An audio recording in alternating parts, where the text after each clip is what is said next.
Oh well. Moving along. After this, I got the E25, T28 concept, the mouse, WZ-111.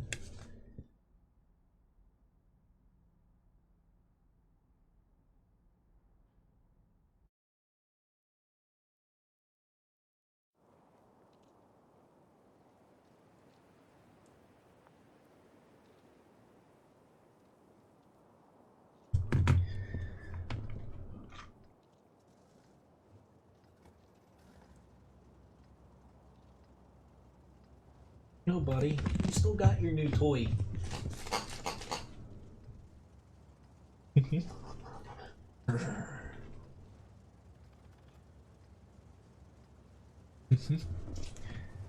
He's just ready to start playing. I've gotta take him over to the restaurant after the stream here and do a couple things. I'm sure he's gonna love that. Alright, I'm gonna head out on this flank. Pretty much, I don't know why, like slow tanks, with how you spawn here, like your slowest tanks heading over to the flank over there and crossing the river, you're actually doing yourself a disservice sometimes. It's actually almost better to head up here, like say in a slower tank, only because if the enemy team plays it right, which so far they are not, they're drowning themselves, you almost always get caught. There's their spotter. You get caught right here getting spotted. Fortunately, they don't have SPGs, but their TDs might be able to get shots on them. It's just, it's one of those things that a lot of people overlook, but, you know, if the enemy team plays it right, then you're kind of, you know, screwed in the first like 30-40 seconds of the battle. I probably should have aimed in a little bit more there.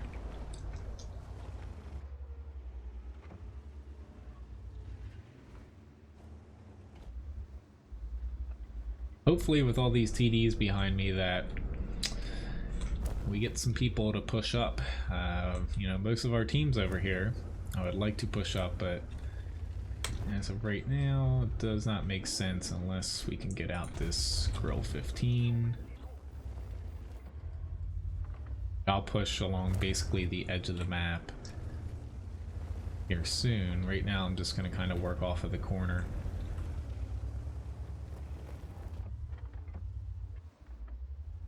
People are always surprised where, you know, when it comes to the castle side, the enemy team spawns over there. They have the advantage unless they don't take it.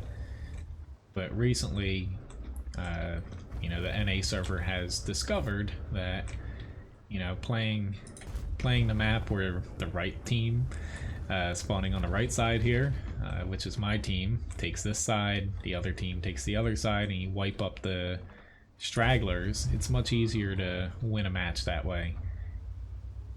I just have to hope that we can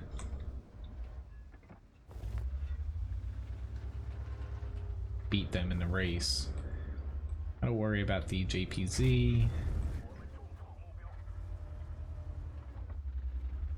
Should be, come on guys.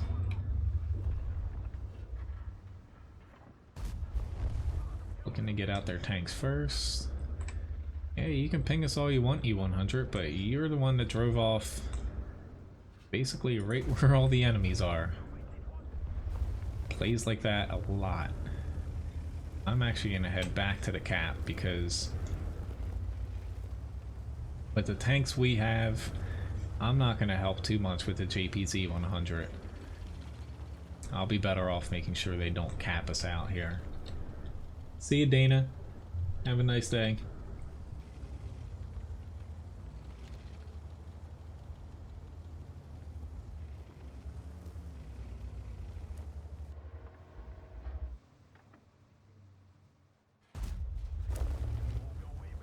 Of course, that's a 0 damage crit.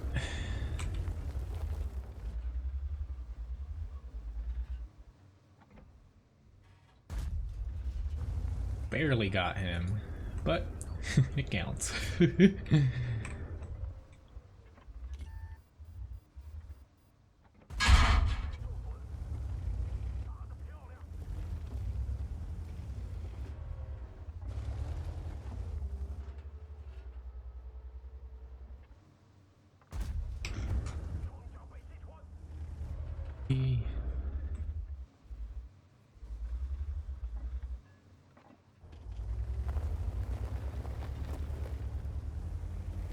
that A100 doesn't shoot me.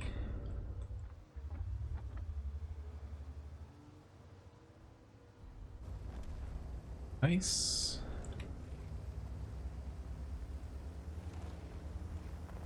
Dealt with him.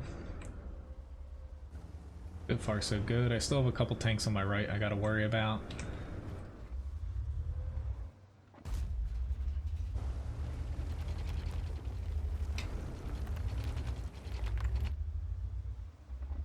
But we're up by 4. We kind of rebound it here.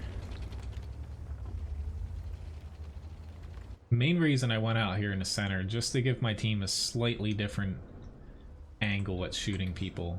You know, it doesn't help if you have all your tanks in one spot. Enemy can very easily, you know, set themselves up to kind of make it to where you're shooting their frontal armor. Just getting myself out here, you know, gave me all the side shots, and I'm just reaping the benefits.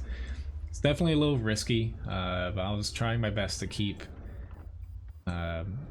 the enemy not able to hit me as far as, you know, when they're crossing across the center here, which it doesn't look like they set up the best when it comes to that.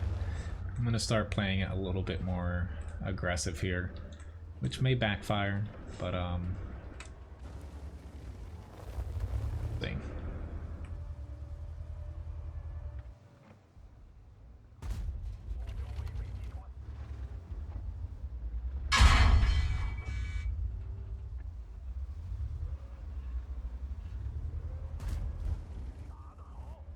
Not angling correctly.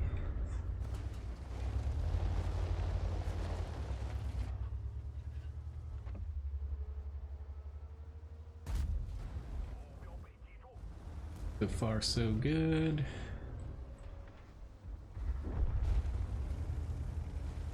Oh, 3 tanks to go through, so we're not completely out of the woods yet. I'm gonna wait to see that E5's pulling back. I'm gonna head. Not sure yet.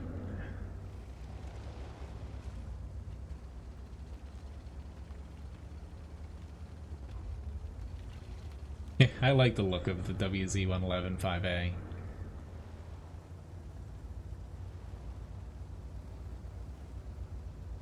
I'm actually running low on AP here. I only have 7 AP shells left.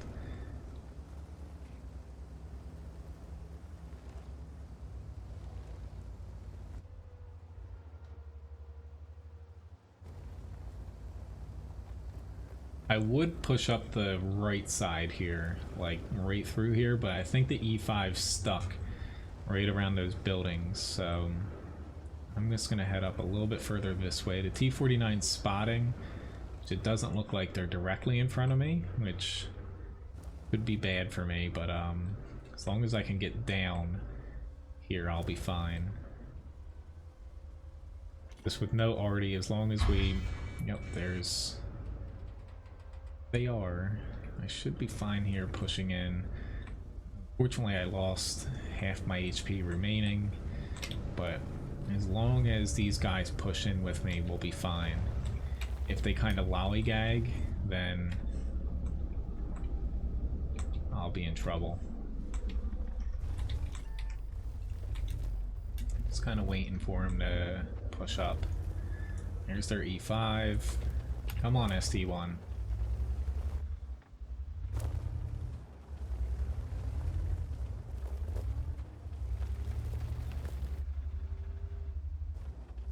L2's going high. He's got a good amount of HP.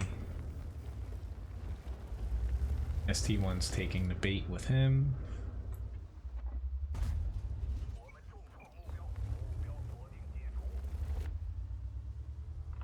Who are you shooting? Ah, he's shooting the Foch.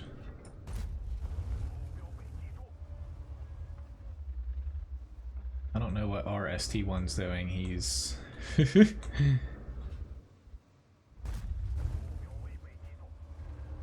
kind of making this a little bit more difficult, not pushing in here.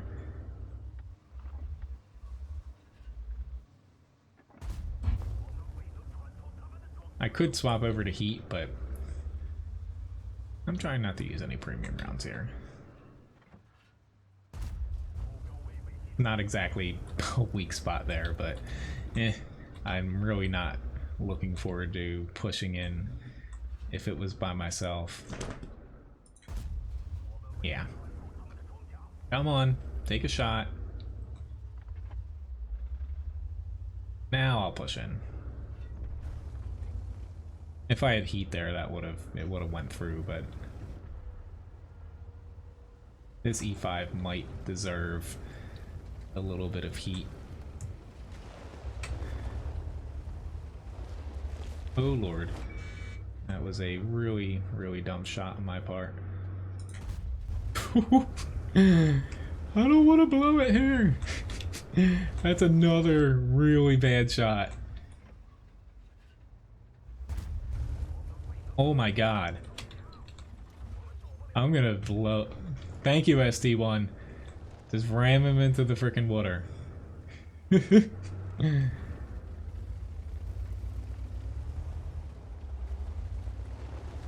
Oh, I blew like the last 5 or 6 shots there. Oh, that was so bad. But see you, Jinx. Thanks for watching. That game was good up to my last shots there. I should have just swapped over to Heat, but nah. We still won, so I don't have to, like, beat myself there. Mastery Pad second class. High Caliber Award, Confederate Award. But I did 8,000 damage, which kind of goes to show you that this tank, I wasn't spotting all that damage, which is why XP total is a little bit lower than you would expect for 8,000 damage, but have a Merry Christmas to you too, Jinx. But yeah, the 111 5A is a pretty darn good tank right now. It's got mobility, it's got a good gun, and enough armor to make it work. But in the grand scheme of things, I'm really glad I didn't blow it there in the end.